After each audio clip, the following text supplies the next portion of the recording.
পিরোজপুর সদর উপজেলায় বিএনপির একটি দ্বিবার্ষিক সম্মেলন ছিল বা কাউন্সিল ছিল। সেখানে কয়েকটি ইউনিয়নের প্রায় 497 জন ক্যান্ডিডেট সেখানে ভোট দিবেন এবং যখন 482 জন ভোট প্রদান করেন এরপর কিন্তু ভোট গণনা শুরু হয়। তারপরে কিন্তু হট্টগোল শুরু হয়ে যায় এবং সেখানে তাদের যে ব্যালট বাক্স সেটি কিন্তু ছিনতাই করা হয়। আরেকটি গ্রুপ, এই দুই গ্রুপ যেখানে যেখানে রয়েছে সেখানে কিন্তু এই প্রার্থীতা অথবা তাদের যে কমিটি সেটি নিয়ে কিন্তু সারা বাংলাদেশেই কিন্তু সমস্যা এবং দুই দলে কিন্তু সংঘর্ষ হয়। সংঘর্ষের মাধ্যমে অনেক জায়গায় অনেকে মৃত্যুবরণও করেছে। তারপরেও তাদের যে একটি কাউন্সিলের মাধ্যমে সেটি কিন্তু শান্তিপূর্ণ হতে পারত, কিন্তু সেটি শান্তিপূর্ণ হয়নি। সেখানে তারা নিজেরা আরেকটি গ্রুপ গিয়ে সেখানে ভোট গণনা বাধাগ্রস্ত করে এবং ব্যালট বাক্স ছিনতাই করে। সামনে একটি জাতীয় ইলেকশন, মানুষ রাজনৈতিক দল থেকে যেগুলো এক্সপেক্ট করে, আশা করে যে এই বাক্স ছিনতাই বা ভোট ছিনতাই সেটি কিন্তু বহু আগের যুগের। তখন কিন্তু সোশ্যাল মিডিয়া এতটা স্ট্রং ছিল না। এখন কিন্তু বাক্স ছিনতাই অথবা ভোট হেরফের করা কিন্তু সুযোগ খুবই কম। এখন ক্যামেরার যুগ, সোশ্যাল মিডিয়ার যুগ। এখানে সব কিছু করতে হবে রাজনৈতিকভাবে, কিন্তু তারা একটি নিজস্ব কাউন্সিল, সেগুলো ইউনিয়নের, সেই কাউন্সিলের ব্যালট বাক্স বা নিজেরা নিজেরা যখন ছিনতাই করে সামনে জাতীয় নির্বাচন, এখন কিন্তু মানুষ এটি নিয়ে কিন্তু প্রশ্ন করবে যে তাদের মধ্যে কালচারটা পরিবর্তন কি হলো। যদি তারা এখনই ব্যালট বাক্স ছিনতাই করতে পারে নিজেদের কাউন্সিলের ব্যালট বাক্স, তাহলে তারা জাতীয় ইলেকশনে কি করবে? এটি কিন্তু একটি মেসেজ বা বার্তা। এটি কিন্তু সাধারণ মানুষের মধ্যে এই বার্তাটি যাবে, তারা যে এটি করছে সারা বাংলাদেশে, সেটি নিয়ে কিন্তু মানুষের মধ্যে ব্যাপক ক্ষোভ রয়েছে। যে ক্ষোভগুলো গত 15 বছরে আওয়ামী লীগের মধ্যে তৈরি হয়েছিল এবং সেই ক্ষোভের বহিঃপ্রকাশ কিন্তু আওয়ামী লীগ দেশ ছেড়ে পালিয়ে গেছেন। সেই এক বছরে আবার সেই 15 বছরের ক্ষোভ বিএনপির মধ্যে তৈরি হয়ে গেছে। তারা সারা বাংলাদেশে দখলবাজি সেটা তো আছেই, এবং এখন নিজেদের কাউন্সিলের মধ্যেও এবং কমিটি গঠন নিয়ে যেভাবে তারা হানাহানি করছে, মারামারি করছে, সেটি কিন্তু উদ্বেগের বিষয়। যে তারা নিজেরা মারামারি করে নিজেদের কর্মীদেরকে তারা হত্যা করছেন। এই হত্যার বিচার কি আদৌ হবে?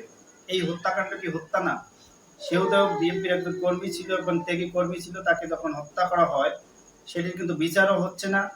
এই কমিটি করে আসলে কি হবে? যে কমিটি নির্বাচন সামনে, এটি দ্বারা মাথায় না রেখে যে সেখানে ঝামেলা তৈরি করলো এবং সোশ্যাল মিডিয়া তো মিডিয়ার মূলধারা গণমাধ্যমে যখন আসলো, মানুষের মনে কি প্রতিক্রিয়া তৈরি করবে এই বিএনপি দলের প্রতি? আপনাকে আগে দলকে ভালোবাসতে হবে, দলের যেটি ভালো সেটি করার প্রয়াস থাকতে হবে। কিন্তু দলের বিরুদ্ধে গিয়ে যে ধরনের কর্মকাণ্ড, দলের হাইকমান্ড থেকে ঘোষণা একটি, তারপরে কিন্তু সেটি তারা মানছেন না, তারা করছেন। কিছু পর্যায়ে সহনীয় হলেও কিন্তু এখনো চলমান রয়েছে। কিন্তু এই ঘটনাটি আসলে কোনো বিচ্ছিন্ন না, এটি কিন্তু মানুষ, সাধারণ যারা মানুষ রয়েছেন, এটি কিন্তু প্রত্যাখ্যান করবে এবং এটি কিন্তু সামনে জাতীয় নির্বাচনকে ঘিরে মানুষের মনে ক্ষোভ তৈরি হবে যে তারা নিজেদের কাউন্সিলের যখন ব্যালট বাক্স ছিনতাই করে, সেটি একটি বড় ধরনের মেসেজ যাচ্ছে জাতীয় নির্বাচন এবং বিএনপির দল হিসেবে তাদের উপর কি ধরনের প্রভাব পড়ছে।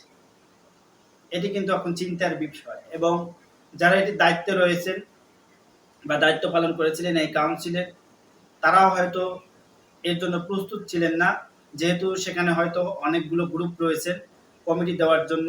তো কমিটিতে যখন এটি ভোটের মাধ্যমে হয়, যার জনপ্রিয়তা আছে, যাকে জনগণ চাইবে, যা তার জনসমর্থন বেশি, সেই কিন্তু হবে। এটি একটি ভালো প্রসেস। এই প্রসেসই কমিটিটা হলে কোনো রকম কেউ প্রশ্ন তুলতে পারবে না যে এই কমিটিগুলো এরকম হয়েছে। কিন্তু যখন এখানে গিয়ে আবার সেটাকে একটি ঝামেলা সৃষ্টি করলো, গন্ডগোল করা হলো, এখন দলের উপর কি ধরনের প্রভাব পড়েছে হয়তো তারা এটি ভাবছেন না, যারা করছেন বা যারা এর সাথে সংশ্লিষ্ট ছিল তারা হয়তো এটির বিষয়ে তেমন একটি মাথায় নেবেন না। কিন্তু এটি যখন সোশ্যাল মিডিয়া এবং গণমাধ্যমে আসে, তখন কিন্তু মানুষের মধ্যে একটি বিরূপ প্রতিক্রিয়া সৃষ্টি হয় যে যে দলটি এখনই নিজেদের কাউন্সিলের ব্যালট বাক্স ছিনতাই করতে পারে, তারা জাতীয় নির্বাচনে তো পুরো বাক্স সহ ছিনতাই করবে। এমন প্রশ্ন কিন্তু সাধারণ নাগরিকদের মনে আসবে। বিএনপিকে আরো সহনশীল হওয়া উচিত এবং সারা বাংলাদেশে যে ধরনের খবর ছড়িয়ে পড়ছে সেটাকে আরো ওভারকাম করে তাদের ভালো কাজে সংযুক্ত হওয়া উচিত। তাই গতকালকে কয়েকটি নিউজ একজনে দেখলাম যে সরকারি চাউল আত্মসাৎ করছে, সেখানে তাকে গ্রেপ্তার করা হয়েছে, যদি আইনের আওতায় আনা হয়েছে। এবং এই ধরনের নিত্য নতুন ঘটনা সেগুলো আসলে। এবং আর এক জায়গায় দেখলাম যারা পোস্টেড নেতা যুব দলের, তাদের কাছে গাঁজা পাওয়া গেছে, তারা গ্রেপ্তার হয়েছে। তো এই ধরনের খবর যখন আসে তখন কিন্তু সামনে নির্বাচনের উপর যে প্রভাব পড়বে, যারা এগুলো করছেন, যদি এগুলো করে যদি পার পেয়ে যেতেন সেটা এক বিষয়, কিন্তু যখনই ধরা পড়েছে তখন কিন্তু জাতীয় নির্বাচনে দলের উপর যে ধরনের প্রভাব পড়বে, মানুষ এটাকে কিভাবে দেখবে। হয়তো ওই অঞ্চলে বা ও যে আসনে হয়েছে সেটি এক বিষয়, কিন্তু সারা বাংলাদেশে কিন্তু এটা একটা হিসাব নিকাশ চলে আসে যে যেই দল ক্ষমতায় আসার আগেই ইয়াবার চালানের সাথে ধরা খাবে, গাঁজার সাথে ধরা খাবে, চাউলের সাথে ধরা খাবে এবং অন্যান্য যা আছে, পাথর লুটেও তাদের নাম এসেছে। যখন এই ধরনের কর্মকাণ্ড হবে বা এই ধরনের ঘটনা ঘটবে, তখন সাধারণ মানুষ বা যারা হয়তো সব বিএনপি করে বা তারা বিএনপিকে সমর্থন করে বা তারা হয়তো নেমে বিএনপি করেন না, কিন্তু তাদের বিএনপির উপর একটি সফট কর্নার থাকে বা তাদের বিএনপির উপর একটি সমর্থন থাকে, তারা ভোট দিবেন, তখন কিন্তু তাদের মুভমেন্টটা চেঞ্জ হয়ে যায়। তো এই মুভমেন্ট চেঞ্জ হওয়ার পিছনে বা এই ৩ মাস আগে যে ধরনের কর্মকাণ্ড হয় সেটা কিন্তু এই ইলেকশনের উপর যে ধরনের প্রভাব পড়ে, বিএনপি কিন্তু বারবার, যদিও হাইকমান্ড থেকে ঘোষণা দেওয়ার পরেও কিন্তু তারা এটি নিয়ন্ত্রণ করতে পারছেন না। এবং সব জায়গাতেই কয়েকটি গ্রুপ রয়েছে, প্রত্যেকটি আসলে ৩টা ৪টা করে গ্রুপ, এবং অনেক জায়গায় কমিটি রয়েছে, অনেক জায়গায় কমিটি নেই, এবং অনেক জায়গায় কমিটি ভেঙে দেওয়া হয়েছে বিভিন্ন অপকর্মের কারণে, কিন্তু এখনো কমিটি দেওয়া সম্ভব হচ্ছে না। সব কিছু মিলিয়ে কিন্তু কতটুকু কন্ট্রোলিং রয়েছে, এবং সামনে নির্বাচনের আগে যদি কমিটিগুলো কমপ্লিট না করতে পারবে, এই যে গ্রুপ ৪টা ৫টা গ্রুপ রয়েছে সেগুলো কিভাবে কন্ট্রোল করবে আসলে সেটা বলা মুশকিল। এবং নির্বাচন যাতে সহিংসতা কমে সেটা কিন্তু মানুষের প্রত্যাশা, এবং নির্বাচনে আইন শৃঙ্খলা রক্ষাকারী বাহিনী থেকে শুরু করে এবং সাধারণ মানুষ যতটুকু সহিংস কর্মকাণ্ডে না জড়ায় সেটা কিন্তু মানুষের প্রত্যাশা। কিন্তু যদি ৪টা ৫টা গ্রুপ থাকে, একজনকে নমিনেশন দেওয়া হয়, সেখানে যদি আবার বিদ্রোহী প্রার্থী হয়ে দাঁড়ায়, তখনই কিন্তু সেখানে সহিংস পরিবেশ সৃষ্টি হবে। এটি কিন্তু বাস্তব বা এটি অতীত হয়ে আসছে, যেখানে একই দলের দুজন প্রার্থী থাকে তখন কিন্তু দুই দলের মধ্যে একটি সংঘর্ষ হয়। এবং বিএনপি যেভাবে আগাচ্ছে যে কেউ কমিটিতে থাকলে সে নমিনেশন পাবে না, ওই ধরনের যদি হয়, এখানে অনেক সময় দেখা যায় প্রত্যেকটা দলের মধ্যেই কয়েকটা কোরআন থাকে, যেমন দলীয় প্রধান, যেমন এটা হতে পারে খালেদা জিয়ার একটি গ্রুপ থাকতে পারে, তারেক রহমানের একটি গ্রুপ। এটা নিয়েও কিন্তু সাধারণ মানুষ খুব উদ্বিগ্ন যে নমিনেশন নিয়ে কি হয় এবং তারা কিভাবে নমিনেশন দিবেন, এবং সেখানে যদি ২ জন ৩ জন ক্যান্ডিডেট হয়ে যায় বা দলের বাইরে গিয়ে যদি তার জনপ্রিয়তা আছে সেটি যাচাই করার জন্য আওয়ামী লীগ যেটা করেছিলেন ২০২৪ সালে, সেরকম যদি ইলেকশন করে তাহলে কি রেজাল্ট হবে সেটিও কিন্তু দলের উপর প্রভাব পড়ে। যদি তাকে দল থেকে বহিষ্কার করা হয় তারপরে সে নির্বাচন করে, যদি নির্বাচন করে জিতে আসে সেটাও এক বিষয় হয়ে দাঁড়াবে। এটি কিন্তু এখন কন্ট্রোল করাও খুব মুশকিল হয়ে যাবে। প্রত্যেকটি জায়গায় ৪ জন ৫ জন করে ক্যান্ডিডেট।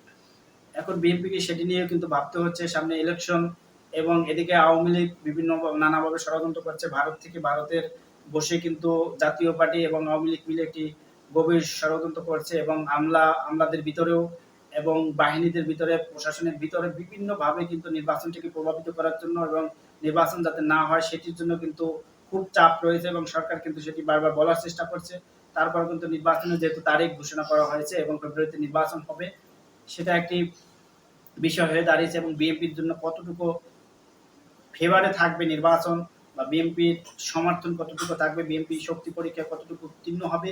এবং যেহেতু বাংলাদেশে একটু অভ্যুত্থান হয়েছে, তাদেরও কিছু সমর্থক রয়েছে, এবং জাতীয় পার্টি রয়েছে, জাতীয় পার্টি তাদের উত্তরাঞ্চলে ভালো প্রভাব রয়েছে, জামাতের কিছু জায়গায় রয়েছে। সবকিছু মিলিয়ে কিন্তু নির্বাচনটাই করতে হবে এবং মানুষের ভোটে ইলেক্টেড হয়ে তাকে সংসদে যেতে হবে। এর বাইরে যদি বিকল্প চিন্তা করা হয়, ভোট কেন্দ্র দখল করা, পেশি শক্তি ব্যবহার করে ভোট কেন্দ্র দখল করে সেখানে ব্যালট বাক্স ছিনতাই বা ভোট বাক্স ছিনতাই করে ভোট বাড়িয়ে দেখানো, প্রশাসনকে কিনে নেওয়া, এই ধরনের কর্মকাণ্ড হলে সেটি কিন্তু ভোট পুরো ভোট সিস্টেমই বাতিল হয়ে যাবে।